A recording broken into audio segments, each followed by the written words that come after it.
Tumakas si Jacob kay Laban. Ika-31 kabanata. Narinig ni Jacob na ang mga anak na lalaki ni Laban ay nagsasabi, "Kinuha ni Jacob ang halos lahat ng ari-arian ng ating ama. Ang lahat ng kayamanan niya ay nanggaling sa ari-arian ng ating ama." Napansin din ni Jacob na nag-iba na ang pakikitungo ni Laban sa kanya, di tulad ng dati. Sinabi ng Panginoon kay Jacob, "Bumalik ka na sa lupain ng iyong mga ninuno, doon sa mga kamag-anak mo, at makakasama mo ako." Kaya ipinatawag ni Jacob ang mga asawa niyang sina Raquel at Leah na naroon sa pastulan ng mga hayop niya. Sinabi niya sa kanila, "Napansin ko na nag-iba na ang pakikitungo ng inyong ama sa akin, di tulad ng dati. Pero hindi ako pababayaan ng Diyos ng aking ama.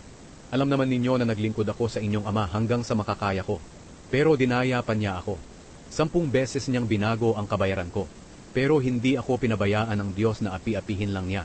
Nang sinabi nga ni Laban na ang batik-batik na mga kambing ang siyang bayad ko, panay din batik-batik ang anak ng mga kambing.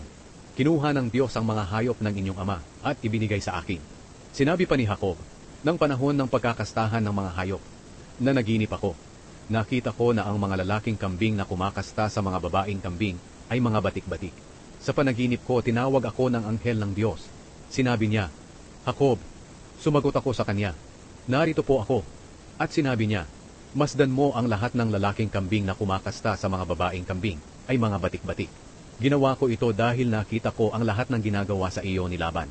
Ako ang Diyos na nagpakita sa iyo roon sa Betel, sa lupain kung saan binuhusan mo ng langis ang bato na itinayo mo bilang alaala. At doon ka rin nangako sa akin. Ngayon maghanda ka at umalis sa lugar na ito, at bumalik sa lugar kung saan ka isinilang." Sumagot si Raquel at si Leah kay Jacob, "Wala na kaming mamanahin sa aming ama. Ibang tao na kami sa paningin niya. Ipinagbili na kami at naubos na niya ang perang pinagbilhan namin. Ang lahat ng yaman na binawi sa kanya ng Diyos at ibinigay na sa iyo ay maituturing namin na mamanahin namin at ng aming mga anak. Kaya gawin mo ang sinabi sa iyo ng Diyos."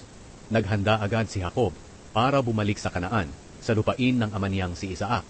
Pinasakay niya ang mga anak niya at mga asawa sa mga kamelyo. Dinala niya ang mga hayop niya at ang lahat ng ari-arian niya na naipon niya sa Padan-aram. Nagkataon naman na umalis si Laban para gupitan ang kanyang mga tupa, at habang wala siya, kinuha ni Raquel ang mga Diyos-Diyosang pag-aari ng kanyang ama. Niloko ni Jacob si Laban na Arameo dahil hindi siya nagpaalam sa pag-alis niya. Nang umalis si Jacob, dala niya ang lahat ng ari-arian niya. Tumawid siya sa ilog Euphrates at pumunta sa bundok ng Gilead. Hinabol ni Laban si Jacob. Nakalipas ang 3 araw bago malaman ni Laban na lumayas sina Jacob. Kaya't hinabol niya si Jacob kasama ang mga kamag-anak niya sa loob ng 7 araw. Naabutan nila sina Jacob doon sa bundok ng Gilead. Nang gabing iyon, nagpakita ang Diyos kay Laban na Arameo sa panaginip. Sinabi ng Diyos sa kanya, "Huwag mong gagawan ng masama si Jacob." Nagtatayo noon si Jacob ng tolda niya sa bundok ng Gilead nang maabutan siya ni Laban. At doon din nagtayo sina Laban ng mga tolda nila. Sinabi ni Laban kay Jacob, "Bakit ginawa mo ito sa akin? Bakit mo ako niloko? At dinala mo ang mga anak ko na parang mga bihag sa labanan? Bakit niloko mo ako at umalis nang hindi nagpapaalam sa akin? Kung nagsabi ka lang, paglalakbayin pa sana kita ng may kagalakan sa pamamagitan ng tugtugan ng tamburin at alpa. Hindi mo man lang ako binigyan ng pagkakataon na mahagka ng mga apo ko at mga anak bago sila umalis. Hindi maganda itong ginawa mo. May dahilan ako para gawan ka ng masama. Kaya lang binalaan ako kagabi ng Diyos ng iyong ama na huwag kitang gagawan ng masama. Alam kong sabik na sabik ka ng umuwi. Pero bakit ninakaw mo ang mga Diyos ko?" Sumagot si Jacob sa kanya, "Hindi ako nagpaalam sa iyo dahil natatakot ako na baka pilitin niyong bawiin sa akin ang mga anak mo. Pero kung tungkol sa mga nawawala ninyong Diyos-Diyosan, kapag nakita niyo ito sa kahit sino sa amin, parurusahan siya ng kamatayan. Sa harapan ng mga kamag-anak natin bilang mga saksi, tingnan niyo kung may pag-aari po kayo rito na nasa amin, at kung mayroon ay kunin niyo." Hindi alam ni Jacob na si Raquel pala ang kumuha ng mga Diyos-Diyosan ni Laban. Kaya hinanap ni Laban ang mga Diyos-Diyosan niya sa tolda ni Jacob, sa tolda ni Leah, at pati sa tolda ng 2 aliping babae na mga asawa ni Jacob. Pero hindi niya nakita ang mga ito. Paglabas niya sa tolda ni Leah, pumasok siya sa tolda ni Raquel. Pero naitago na ni Raquel ang mga Diyos-Diyosan sa lalagyan na ginagamit na upuan sa pagsakay sa kamelyo, at inupuan niya. Hinanap ni Laban ang mga Diyos-Diyosan sa tolda ni Raquel, pero hindi niya ito makita. Sinabi ni Raquel sa kanya, "Ama, huwag po kayong magalit kung hindi po ako makatayo, dahil mayroon akong buwan ng dalaw." At patuloy na naghahanap si Laban. pero hindi niya makita ang mga Diyos-Diyosan niya. Hindi na mapigilan ni Jacob ang kanyang galit, kaya sinabi niya kay Laban, "Ano ba ang kasalanang nagawa ko at hinabol mo pa ako? Ngayong nahalongkat mo na ang lahat ng ari-arian ko. May nakita ka bang sa iyo? Kung mayroon, ilagay mo rito sa harap para makita ng aking mga kamag-anak at ng iyong mga kamag-anak, at bahala na sila ang humatol sa atin. Sa loob ng 20 taon, nang ako'y nasa inyo, ni minsan hindi nakunan ang iyong mga kambing at tupa, at ni isang lalaking tupa ay hindi ko pinangahasang kainin. Hindi ko na dinadala sa iyo ang mga hayop na pinatay ng mababangis na hayop. Pinapalitan ko na lang ito agad. Pinabayaran mo rin sa akin ang mga hayop na ninakaw araw man o gabi. Ganito ang naging kalagayan ko. Kapag araw ay nagtitiis ako sa init, at kung gabi ay nagtitiis ako sa lamig, at palaging kulang ang tulog ko.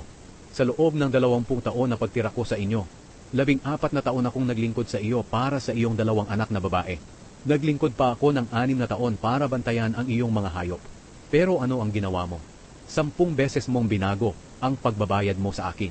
Kung hindi siguro ako sinamahan ng Diyos na ginagalang ng aking ama na si Isaac, na siya ring Diyos ni Abraham, baka pinalayas mo na ako nang walang dalang anuman. Pero nakita ng Diyos ang paghihirap ko at pagtatrabaho, kaya binalaan kanya kagabi." Ang kasunduan ni Jacob at Laban. Sumagot si Laban, "Ang mga babaeng iyan ay anak ko, at ang mga anak nila ay mga apo ko, at ang mga hayop na iyan ay akin din. Lahat ng nakikita mo ay akin. Pero ngayon, ano pa ang magagawa ko sa mga anak at apo ko? Ang mabuti siguro gumawa tayo ng kasunduan. Magtayo tayo ng batong magpapaalala sa atin at magpapatunay ng kasunduan natin." Kaya kumuha si Jacob ng malaking bato, at itinayo niya ito bilang alaala. Pagkatapos, inutusan niya ang mga kamag-anak niya na magtumpok ng mga bato, at kumain sila roon sa tinumpok na mga bato. Pinangalanan ni Laban ang tinumpok na mga bato na Jegar sa Haduta, pero pinangalanan ito ni Jacob na Galeed. Sinabi ni Laban, "Ang mga batong ito na tinumpok ang magpapatunay sa kasunduan nating dalawa." Ito ang dahilan kung bakit pinangalanan itong tinumpok sa Galeed. Tinawag din iyon na Mizpa, dahil sinabi pa ni Laban, "Naway ingatan tayo ng Panginoon sa ating paghihiwalay. At kung hindi mabuti ang pakikitungo mo sa mga anak ko, o kaya'y mag-aasawa ka pa ng iba, alalahanin mo na kahit hindi ko man ito nalalaman, ang Diyos ang magpapatunay ng kasunduan natin." Muli pang sinabi ni Laban kay Jacob, "Narito ang tinumpok na mga bato, at ang bato na alaalang magpapatunay ng kasunduan natin. Ang mga tinumpok na batong ito at ang bato na alaala ang siyang magpapatunay ng ating kasunduan, na hindi ako lalampas sa tinumpok na mga batong ito para lusubin ka, at hindi ka rin lalampas sa tinumpok na mga batong ito at sa bato na alaala para lusubin ako. Naway ang Diyos ng lolo mong si Abraham at ang Diyos ng aking ama na si Nahor, na siya ring Diyos ng kanilang amang si Tera, ang siyang humatol sa ating dalawa." Nakipagkasundo rin si Jacob kay Laban sa pangalan ng Diyos na iginagalang ng ama niyang si Isaac. Naghandog si Jacob ng hayop doon sa bundok, at tinawag niya ang mga kamag-anak niya para kumain. Kinagabihan, doon sila natulog sa bundok. Kinabukasan, maaga pa ay hinagka ni Laban at binasbasan ang mga anak at apo niya, at umalis siya pauwi.